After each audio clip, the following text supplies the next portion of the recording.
thanks for those of you that came in this sleet and rain and snow today to be with us at this INME presentation of Paths to Well-Being in a Social Media World. My name is Margaret, and I'm part of the INME board, and I want to thank everyone for being here, and I also would like to take some time to thank our sponsors. So I want to give a big shout out to the Boulder Flatirons Rotary Club for helping sponsor today's event, along with the Hope Coalition, and we have a representative here, Kathy Valentine is here, and thanks to Atonement Lutheran Church, and we have some other sponsors,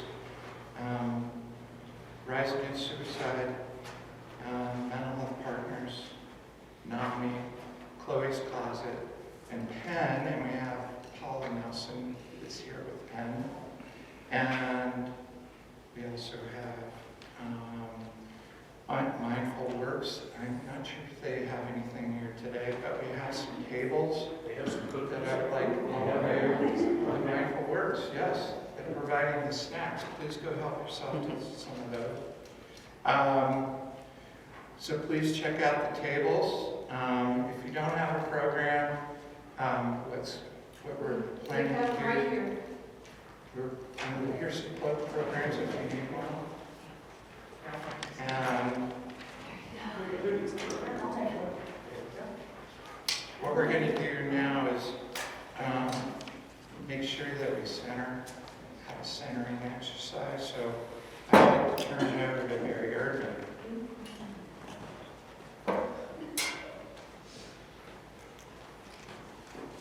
Hi, everybody. Hi. So, to get us warmed up and settled down, so to speak, I want you all to close your eyes for a moment and imagine how old you were 25 years ago. Take your current age now and then do a little age regression back to 25 years ago. Probably around the year 2000. Y2K was approaching in that era, in that time. And just take a few deep breaths. And then imagine, if you will, you might have had a BlackBerry, or you might have had a flip phone back then. You might have tried to figure out how to copy your CDs onto the new iPod that just came out, an Apple iPod. And as you breathe and settle in, imagine what kind of gunk has accumulated inside your nervous system over the last 25 years since the year 2000 in terms of your life, all the events in your life, and also all the ways that we become addicted to our devices. And with those devices also the apps, with the apps also the notifications and all the stuff that has now dominated our nervous system. So another minute or so, I just want to introduce now the social media cleanse. So imagine for a moment that you have an imaginary hole at the top of your head, like a whale or a dolphin's blowhole. And as you exhale, you can exhale out through the top of your head, like a chimney blowing out hot air or smoke. But this time I want you to breathe in and then exhale out, if you will, all of the references you have for Facebook and Twitter.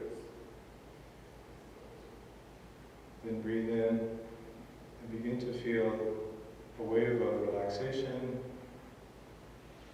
and calm, breathing into the center of yourself. And as you exhale again through the top of your head, imagine that you're exhaling out YouTubes, all the media that you've ingested, that your nervous system has taken in over the years. And then breathing in, imagine that calm, peace, and tranquility, warming connections inside yourself. As you exhale out again through the top of your head, imagine what you can release if you let go of TikTok and WhatsApp Pinterest and Telegram, if any of you got Telegram. Breathe in, begin to feel what it was like before all of this 25 years ago when you had connections with family and friends, maybe pets and animals. If you go way back to that period, you might be able to exhale out through the top of your head, Friendster, or MySpace, or LinkedIn. Breathing in to the heart, to find a moment of mindfulness in the present, feeling the groundedness with your body in the chair, with your feet on the ground. Exhaling out all the ripples and waves that your nervous system has reacted to all the social media, all of the complications of life in the last 25 years. As if you can shake it out and breathe it out and purge it through the top of your head. Like swiping up and releasing all of that stuff. And then lastly, breathing back in. That wave of spiritual energy, that connectedness, that warmth, perhaps that feeling of love, peace, compassion.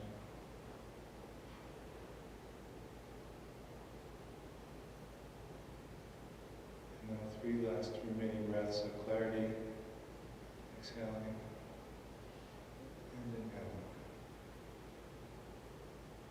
Exhaling and inhaling. Exhaling and inhaling.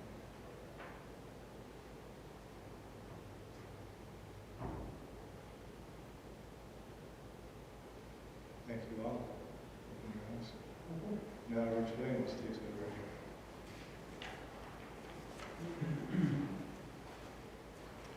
All right, now that you're all very calm, I'm going to tell you about the fire exits in the bathrooms. So the fire exits are the door that you came in, probably. The front door wouldn't work. There's also one at the end of the hall this way, okay? So you know where those are. The bathroom is directly behind us. There are bathrooms downstairs and upstairs, if that one's occupied. And in case of any sudden decompression events, actually masks, no, sorry, wrong announcements. There is coffee and food over there. Please feel free to get up and go do that anytime. But if you do bring coffee back to your seat, please put a lid on it, okay? You don't want to make any spills here. And there are napkins and plates for the food things. All right, so buckle your seatbelts. And let me introduce Dr. Annie Margaret. So Dr. Annie Margaret is a faculty member at the Atlas Institute, University of Colorado Boulder, and is the CEO of the Post-Internet Project. She has a PhD in cell and molecular biology, and Annie investigates the intersection of social technology, design, and neurobiology. She brings us today some tools, technology, techniques, and some understanding to find our way through our social media world and retain our compassion, our accessibility, and connections to others and many other good things, and in short, to find paths to well-being in this technology-heavy world. So using it to help us get where we can go and avoid damaging us and distracting us from who we really are. So let's welcome Annie Margaret. So first of all, thank you all for showing up in the sleet and the rain and to offer your time here. I know you have a million things you could be doing. Starting out with their goals. So when you leave today, I hope that there's, like, as some of the other intro people mentioned, compassion for yourself and your own well-being in the midst of kind of the social media overwhelm. I want to speak a little bit to valuing your attention as sacred. Understanding the relationship between, I'm going to focus on adolescent neurobiology because that's my specialty, but it kind of applies to all of us and how that relates to social technologies. And then some ways we can support youth in our lives and ourselves in finding content of personal meaning and value, right? Because I think there's a piece missing where we don't go to these places with an intent to find something that serves us, but rather to allow whatever is in the feed to wash over us, right? And those are very different things. And then some foundations about how to start compassionate conversations, because a lot of us have people in our lives or ourselves who are having a hard time with these technologies, and how do we talk to them about it, right? That can be challenging. So what's the situation we're in? This is going to be, I promise it ends hopeful, okay? So I got to get dark first. I love to use this quote to open. So there are two industries that call their customers users, and those are illegal drugs and software. And this quote's a little outdated, so you can think of software nowadays like all the big tech companies. And so if you're wondering what they're worth, I'm not going to go into this too much, other than the fact that our beloved Meta here is worth $1,000 billion. And for those of you who don't know the valuation of that, the boop boop 3 over is $1 trillion. And so if you're having a hard time conceptualizing what $1 trillion is, here's $10,000, which I would be delighted to have. And so you can scale this up with the person remaining the same size. Here's $1 million. I'll stack on the floor there. You scale this up. So that is what we're looking at in terms of they're making a lot of money. You probably knew this already. I think the visual is helpful to really understand. And so this is to bring up the concept of thinking of our phones like cigarettes. So you probably, if you read the media about this, there's a lot of talking about big tech being like big tobacco, right? Compares Facebook to big tobacco. And a lot of the lawsuits that are currently happening are using some of the same ideas that were used to rein in the big tobacco companies.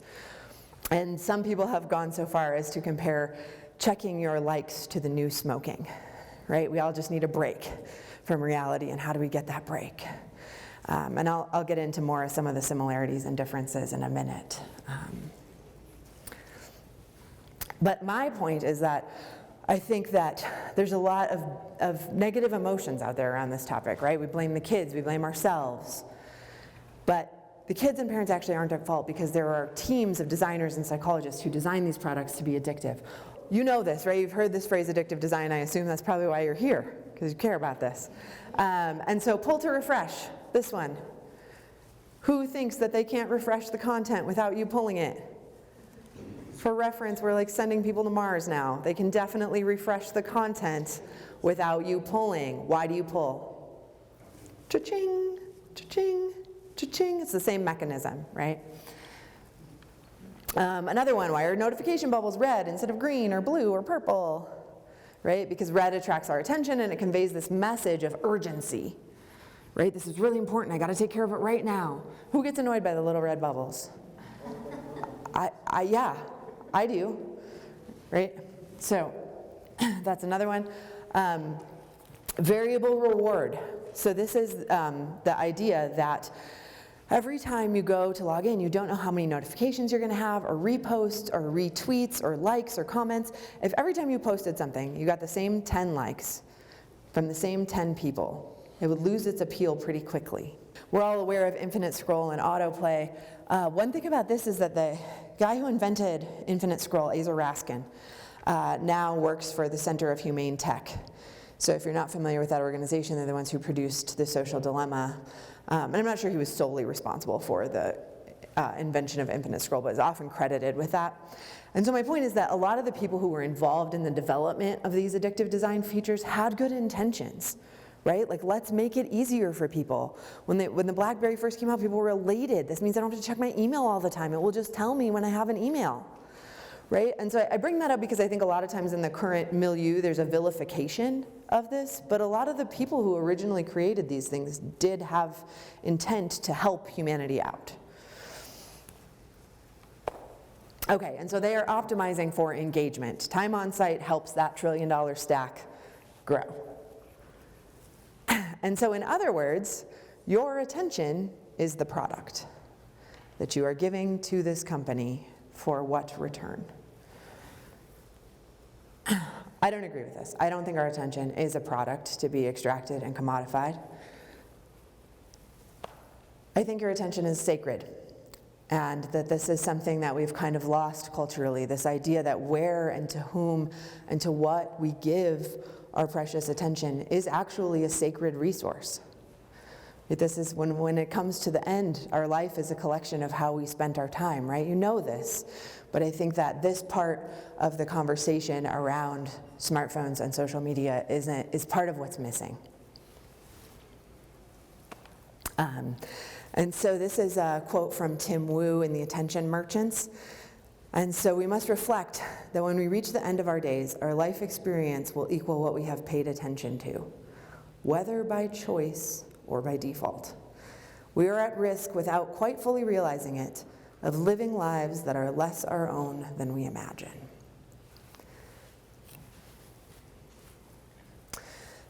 And so when I say the word sacred here, what I'm referring to, and it's funny, I was revisiting this article I wrote, 4 years ago about your intention is sacred. And as a scientist, I was going to publish this, and I felt a little scared, right? As somebody trained in the sciences, to put this article out there saying, I believe this is a sacred thing. And so I was looking back at this article I published in 2020, and I thought, how sweet now to be invited by this organization to come here and do this. So thank you. And so when I say the word sacred, what I really mean is that to which one is respectfully or even reverently dedicated, which I believe is what we should be to our attention. What change that might bring to the way we interact with our technologies. And this is where I talk about the fundamentals of kind of our organization. So as Rich mentioned in the intro, I am the founder of an org called Post-Internet Project. We have a lot of things going on, so I will not do too much promotion right now, but if you want to talk to me about it after, I would be so happy to do that. And these are our fundamentals. So healthy media consumption looks different for everyone. There's a lot of prescriptive stuff out there saying you have to do this, you have to delete this app, you have to get rid of that. But it's actually very individualized, much like what we can eat. And that social technologies are not a substitute for social connection or meaning making. This is a lot of what's happening, is that these technologies are becoming the way we connect. They're becoming where we go to find meaning and figure out what's going on in the world, right? Not a substitute. And that this idea that media noise is getting louder and louder and louder and more overwhelming, and that people need space and support for personal reflection and character development so that we can create resilience and meaning and purpose in order to thrive in this environment of media overwhelm. Okay, and the talk was called Pathways. So the first pathway we're going to start with is pathways toward yourselves. So this is the part that's for you. And so the next slides are going to seem a little strange, perhaps, because as I was up this morning having my coffee, petting my dog, feeling pretty happy, thinking, what does this audience really need to hear, right? I have the talks that I always give, but what about this audience? And I thought, well, I think probably all of you here as either faith leaders or people of the faith are concerned with compassion and what this is doing to our ability to care about other people. And you may have heard in around 2009, 2010, there was this big thing in the media about we're losing our empathy, right? Everyone's less empathic. The average person in 2009 was less empathic than 75% of people in 1979, right? So in 30 years, people became way less empathic. And I heard about this and I thought, maybe I'm just the perennial optimist here, but I thought that doesn't seem true to me in my lived experience. It doesn't seem like people are falling apart here. And there became this statement that we're in an empathy deficit. I believe it was Obama who said this, right? There's an empathy deficit, and that's the problem. Over time, I began to think, are we in an empathy deficit? Or are we empathically overwhelmed by the amount of pain and suffering we have access to, right? To Barry's point, 25 years ago, we couldn't necessarily, if you weren't online, or let's say 30 years ago to make it safe, you couldn't access the pain and suffering of billions of people all of the time. You could get your little dose of it in the morning paper or the nightly news, but it was not constant 24/7 access to the pain and suffering of billions of people. And so when they say we're having an empathy deficit, I think perhaps it's the opposite, that these technologies are extracting from us the empathy that we have, such that we have very little left to give to the people in our immediate proximity, right? And so, anyway, I added these slides as just something I thought would hopefully resonate with this audience and something I think about a lot, and what we can do about that. And maybe the last thing I'll say on this point is I teach classes on empathy, and I think something that's missing there in the conversation is the distinction between empathy or the emotional contagion aspect of empathy, right? That we are social creatures and we pick up on the emotions of others and we take on those emotions in many cases, right? We see something really sad on our phone, we feel sad. We see somebody really angry on our phone, we feel angry. And the distinction between that sort of emotional contagion and then true compassion, which is just holding our emotions on our own, holding our responsibility for our own emotional state, and then feeling compassion for other people and the desire to help, the desire to change their circumstances, and the way in which true compassion is so much less exhausting than that emotional contagion that's kind of being provoked and exacerbated by these social technologies. Okay, and so now we're coming back to this smoking metaphor. And yeah, it's kind of scary, right? What is happening to the fabric of society here? But I want to talk a little bit now about why this smoking metaphor isn't quite right.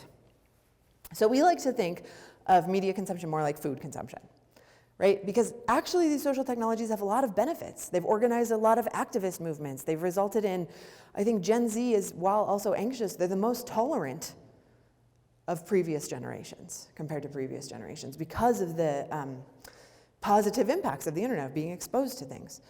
And so I kind of derailed myself there, but the point is, when we think about our media consumption, it's like food. It's different for everyone. Some people can handle certain things and other people can't.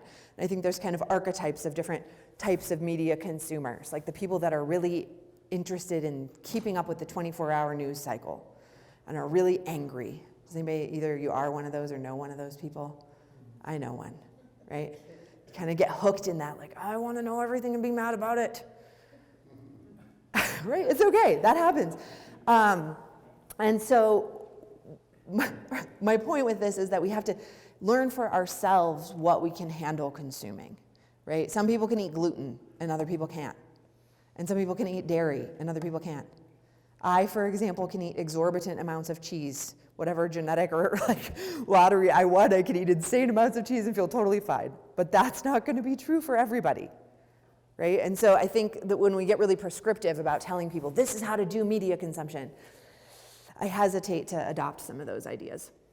And so I like to think about it like, again, like a little meal. And that when we sit down, we sit and hold for a minute and think, kind of like Winnie here. He's not eating yet, we're just thinking about it. What is going to bring me joy in what I'm about to consume? Is it possible to get some joy from this? And I'm not the first person to say that media consumption is like food consumption. There's a pyramid here. And so this is the work of other people. I'm not promoting this pyramid by any means. In fact, I put it here a little bit to offer critique because they're sort of saying, here's the healthy things. And chats are included in this bottom most healthy area. Anybody here been in a toxic chat thread? Yeah, me too.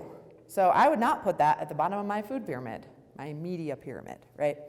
And so I think even this level, while people are trying to kind of say, and I think there's some truth to this, right? Certainly like books and art are better than InfoWars, right? There's some truth to this, but also there's the level of self-understanding and self-awareness that we need to have to know what's really good for us. And so if we want to start eating better media to improve our mental and spiritual health, what are we going to do? So it's this idea of cultivating personal resilience. And so when I think about this, there's sort of two aspects to the equation. There's the social technologies or the technology environment, and then there's ourselves. And we can change it from both angles. So when we talk about changing the technology environment, do you guys have your notifications turned off? Probably do right now because you're in a room with the talk, it's being recorded. But in your daily lives, do you have them off? Good. Excellent. Well, you're not the people who need to be here. That's great. The amount of times that this happens that I go to give a talk and the people in the room already know it all because they care. Anyway, my point is, if you haven't yet, turn off your notifications from anybody who's not a person. There are various applications available for focus and reward that I can talk about later if people want help with those. And then this one I think is particularly useful. So feed and follow curation, meaning curate your feed and who you follow and remove things. If you're going to go on Facebook, Instagram, TikTok, whatever it is, the algorithm is designed to feed you the most outrageous, polarizing garbage you've ever seen. And so if you allow the algorithm to drive the content you're seeing, you're going to see the most outrageous, polarizing garbage you've ever seen, which is engaging, right? That's their bottom line. But you can actually go in and train the algorithm. No, I want to see this. I like this. I want this. So that when you go into these platforms, you're seeing the information that you chose rather than what the algorithm is telling you is for you. It's for you, right? The For You page. I'll do one quick aside. I think I have time. In my personal life, I went on to try to find a video about how to do push-ups with good form. Right? I'm getting kind of older and I don't want to hurt myself here. Let's just make sure I'm doing this right. And then my pages became full of like female fitness influencers and all this stuff. And I thought, I watched one video about how to do push-ups. This is crazy, right? And so this is what I'm speaking to, is that if you don't give the algorithm enough information about what you really want, it's going to feed you garbage. Okay. And so when we think about examining our media consumption habits, I'm not going to run through this in its entirety, but the practice is kind of similar to anything, to just begin noticing without judgment. Right? What am I consuming? Why am I consuming it? How does this make me feel?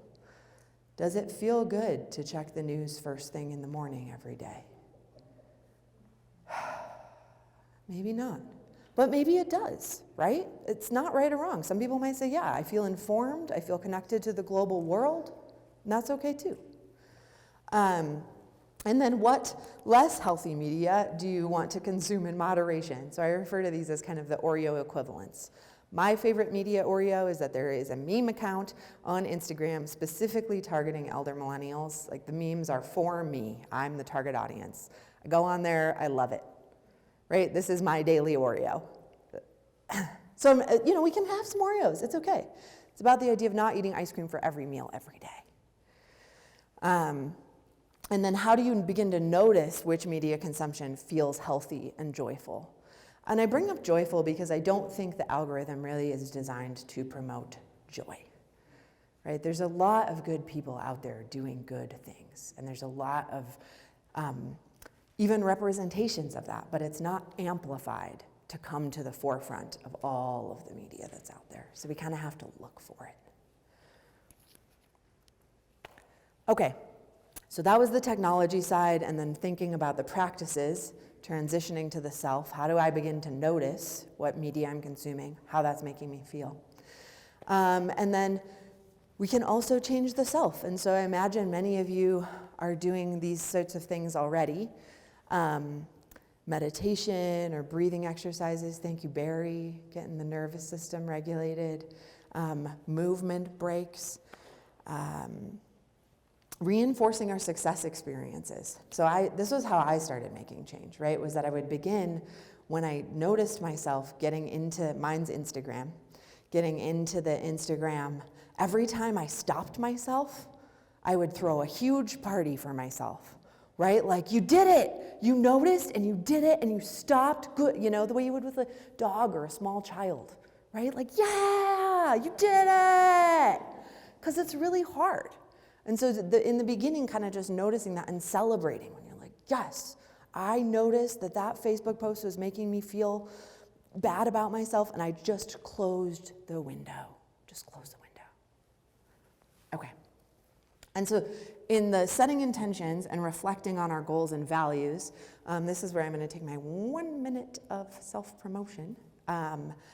My team and I have developed a 4-week experience, which is focused on the power of intention and self-reflection. Again, as kind of opposed to a lot of the prescriptive methodologies that are out there. And so in this, participants reflect on their current behaviors, their media consumption behaviors, their goals for change, and then they do these little weekly journal entries and submit survey responses that assess their levels of social media use and their other mental health outcomes. And they're choosing their own goals for change here. and their intentions are based on their own values. So speaking of seeing really good results, this is the survey that assesses social media addiction. This is a standard psychological survey, and so you can see with our time on this axis, right? They start this experience of self-reflection, figuring out their values, their goals, checking in with themselves. And the people in the blue line start at a healthy level, end at a healthy level. But for our folks that have either problematic or clinical social media use, right, they come down, I need to put a dotted line here, but the cutoff for healthy is 17. And so basically everybody comes down to a healthy level by the end of the 4 weeks. And so it does work. And I think it's no surprise that having people reflect and connect to their values and how they want to be spending their precious time, that is more effective than prescriptively telling people, put your phone down, right? Especially adolescents, that just makes them want it more. Tell you can't have something.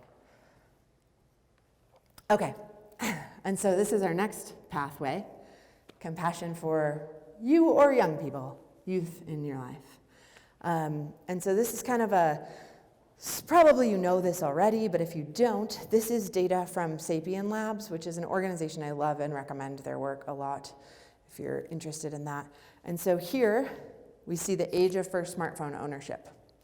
And this axis is something called the mental health quotient, which is used by scientists to study mental health overall. So it asks questions that put you somewhere on a scale from thriving to distressed. And so when they poll males and females, when they're between 18 and 24, so now they're young adults, they're asking them about their mental health. They're also asking them, when did you first get a smartphone?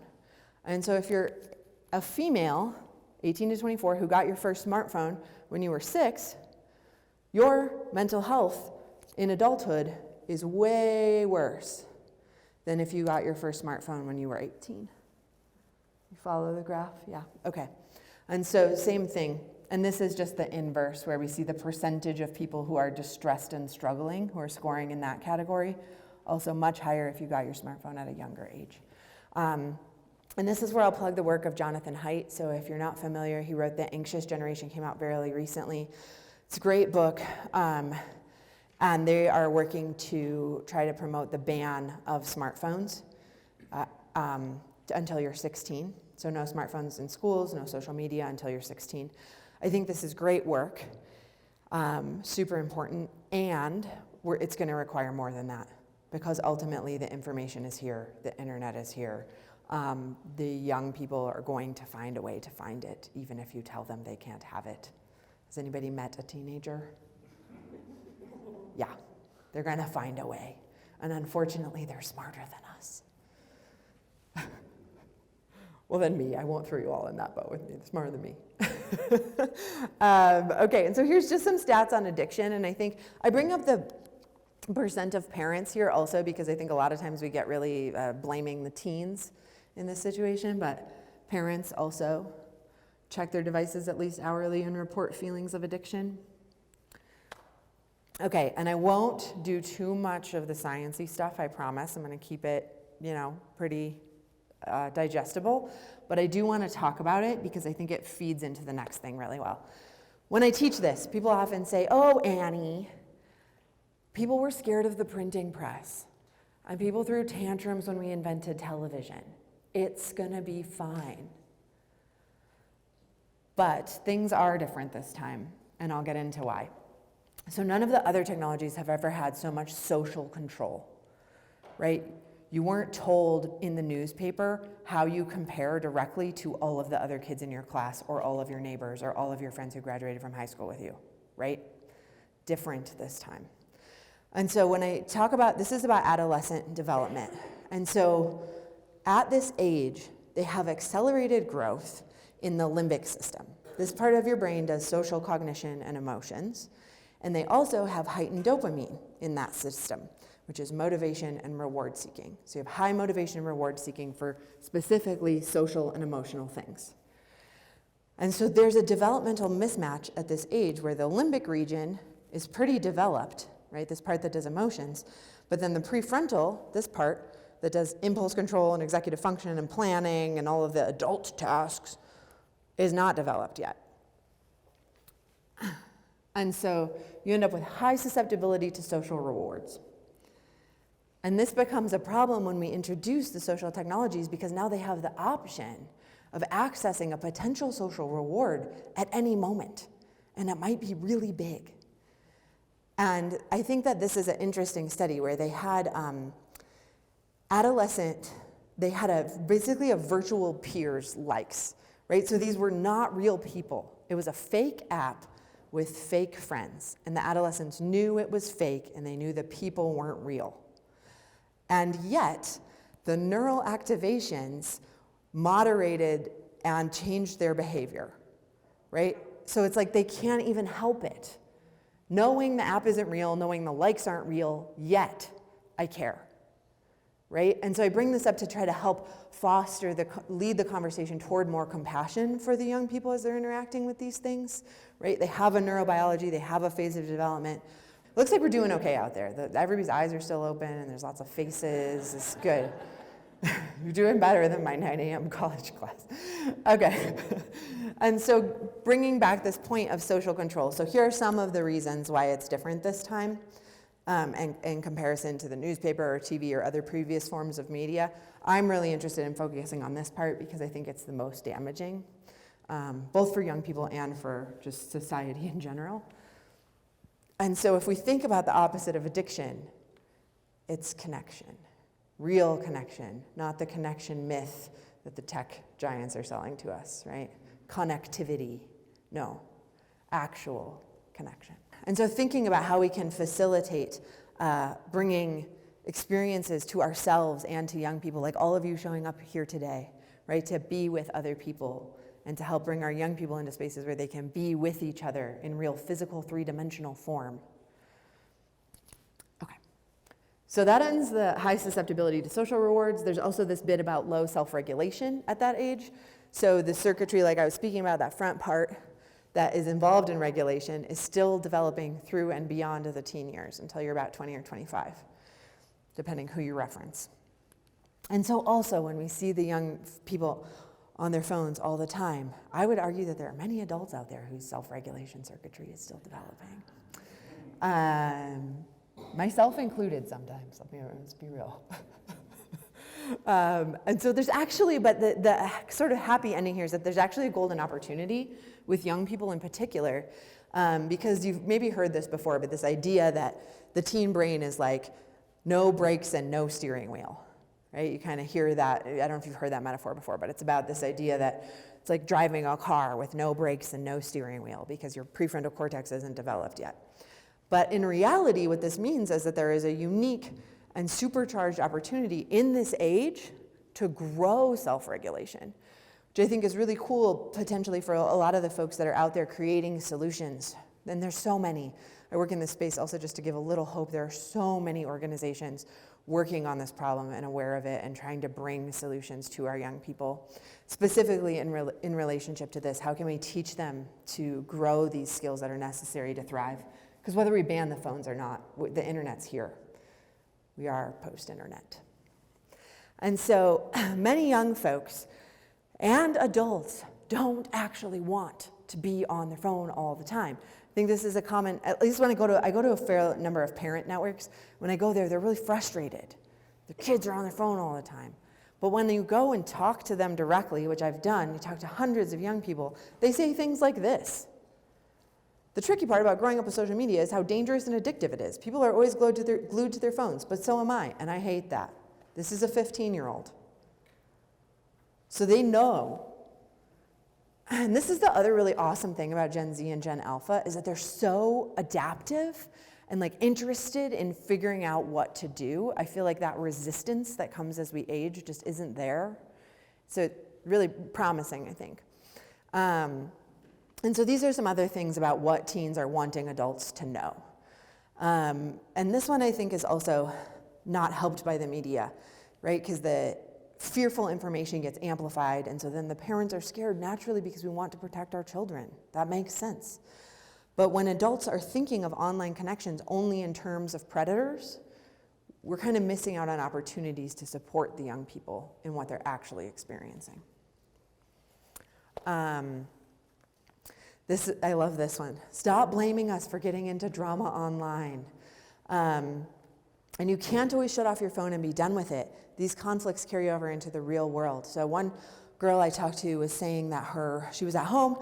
One of her friends, I'm going to get a little dark here for just a moment, one of her friends had been in a really extreme school conflict and was now really at least claiming to seriously be considering self-harm. And so this little girl's on her phone trying to talk her friend out of this situation. Meanwhile, mom's standing there yelling at her, put your phone down, put your phone down. And she's like, you don't understand, I can't, right?